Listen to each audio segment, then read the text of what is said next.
Assalamualaikum warahmatullahi wabarakatuh. Perkenalkan, nama saya Rizky Aditya Nirwana. Nomor absen 26 dari kelas 3E Mandarin. Di sini saya akan membahas terkait dengan fenomena COVID-19. Apa yang berubah di pasar dari segi aspek perilaku konsumen dan pelaku konsumen. Langsung saja dari pembahasan yang pertama, dari segi konsumen, tingkat literasi konsumen di Indonesia masih sangat rendah. Literasi keuangan merupakan kemampuan seseorang untuk memahami dan mengevaluasi informasi yang relevan untuk pengambilan keputusan dengan memahami konsekuensi keuangan yang ditimbulkannya. Efek terhadap perilaku konsumen pada jangka menengah yang pertama, yaitu konsumen melakukan penimbunan barang yang menurut mereka penting seperti barang yang berkaitan dengan coronavirus atau kesehatan. Untuk kedua, improvisasi yang dilakukan konsumen ketika mengalami kendala dan dalam prosesnya ada kebiasaan yang lama dibuang dan cara baru untuk mengkonsumsi dilakukan. Untuk yang ketiga, penutup permintaan, yang mana konsumen akan menunda pembelian dan konsumsi produk pada masa krisis seperti sekarang. Yang keempat, mengandung teknologi digital yang mana karena kebutuhan semata, konsumen akan mengadopsi beberapa teknologi baru dan aplikasinya. Yang kelima, toko yang berada di rumah, yang mana hal seperti ini berarti semua kebutuhan konsumen dapat dipenuhi dengan melakukan pengiriman menggunakan jasa seperti delivery, dan hal ini meningkatkan kenyamanan dan personalisasi dalam perilaku konsumen. Untuk yang keenam, menghapus batasan kehidupan kerja, yang mana semua aktivitas dilakukan konsumen di rumahnya dan berakibat pada pengaburan obrolan. Untuk yang ketujuh, reuni dengan teman dan keluarga, karena para konsumen juga ingin mengetahui keadaan dan sebagian berbagi cerita untuk pengalaman melalui media sosial seperti Facebook, Instagram, dan lain-lainnya. Kedelapan, penemuan bakat yang mana dengan waktu yang fleksibel di rumah. Perilaku konsumen yang telah dilakukan oleh konsumen pada terjadi pandemi COVID-19 kemungkinan besar akan tetap digunakan bahkan setelah pandemik berakhir. Hal ini akan mengubah masa depan industri dan menjadi tantangan baru untuk peluang bisnis, dan pelaku bisnis perlu untuk memahami tren baru yang dilakukan oleh konsumen. Menurut Global Data, beberapa tren baru muncul setelah pandemi COVID-19, termasuk perubahan penggunaan e-commerce yang masif, peningkatan belanja di one-stop shop, retail, dan percepatan dalam pembelian penawaran produk lokal. Percepatan dalam pembelian penawaran produk lokal di Indonesia telah menjadi pengguna sosial media terbanyak dan menjadi rumah bagi para konsumen. Banyak startup di Asia Tenggara, maka tidak mengherankan jika para konsumen berpindah ke media sosial dan e-commerce. Sebanyak 17%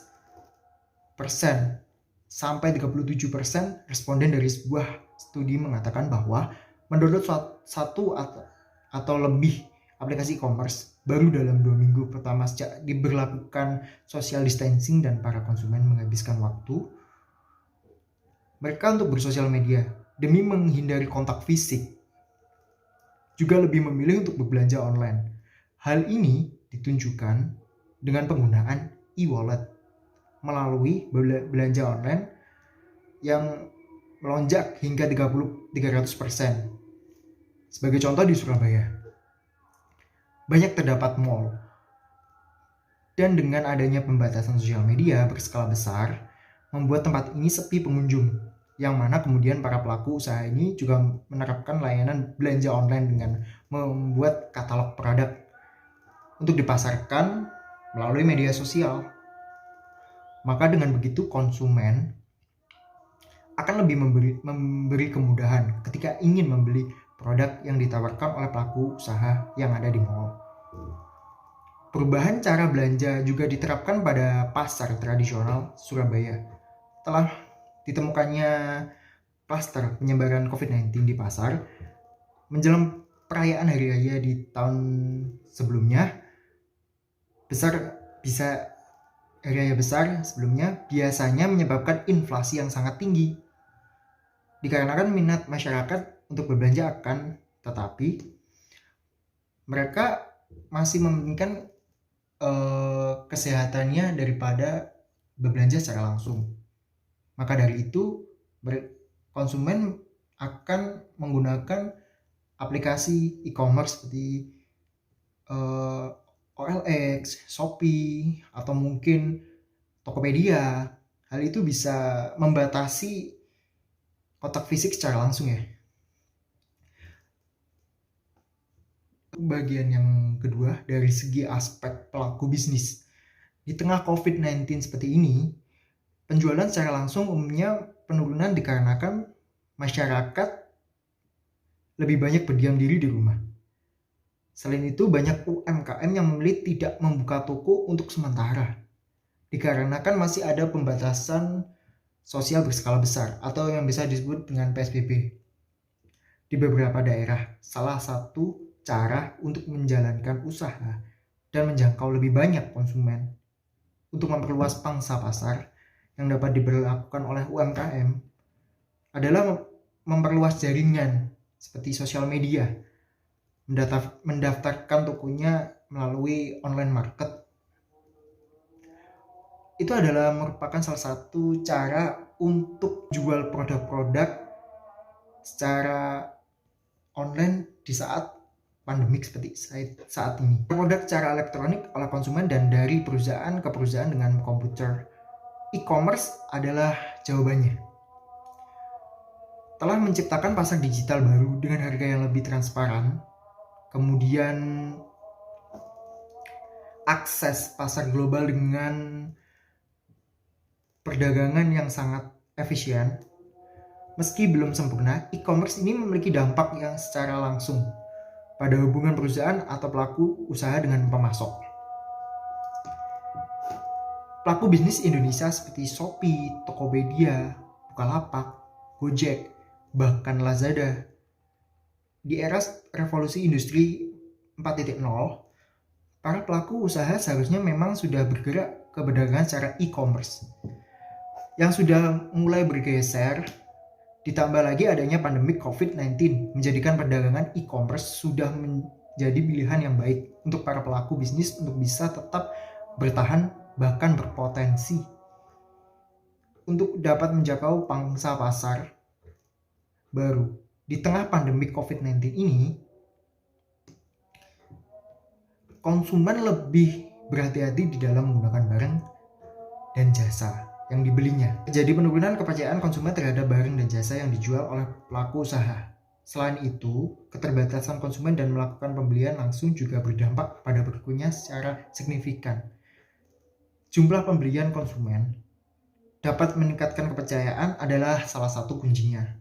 Komunikasikan terhadap kualitas produk kepada admin selaku adminnya e-commerce pada masa pandemi COVID-19 yang terjadi di Indonesia akan berdampak pada ketidakstabilan dalam perekonomian, terutama pada bisnis. Bisnis ini merasakan dampak langsung. Penurunan omset penjualan dikarenakan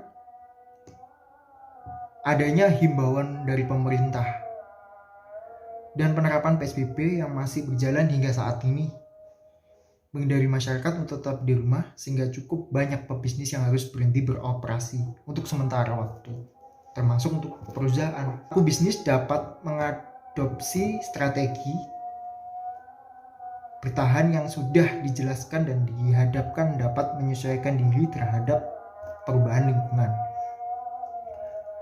bisnis di masa pandemik ini maupun di masa yang akan datang.